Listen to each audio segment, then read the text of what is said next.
Биз Назир экөөбүз студент кезибизде торт жасаганды жактырчубуз жана Нарын шаарында чакан кондитерлик цех ачуу кыялыбыз бар эле. 2018-жылы Агахан фондунун демилгелүү жаштар долбоору жөнүндө билип, социалдык ишкерлерге арналган курсун окудук. Бул курста биз эсеп, менеджмент жана бизнес тууралуу болгон керектүү көндүмдөрдү үйрөнө алдык.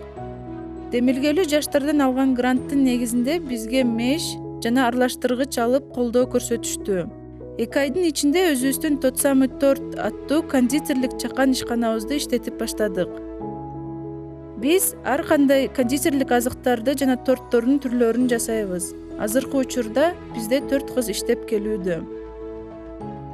Кондитерлик ишканабыздан тышкары Культур кафе аттуу социалдык кафени иштетебиз. Культур кафе бул жаштарга арналган эркин аянтча. Бул жакта ар кандай маданий, билим берүүчү жана башка иш-чараларды өткөрүп келүүдөбүз. Өзүбүзгө жаккан нерсе менен алектенип, ошол эле учурда шаарыбыздын өнүгүшүнө салымыбызды кошуп жаткандыгыбыз үчүн өтө кубанычтабыз.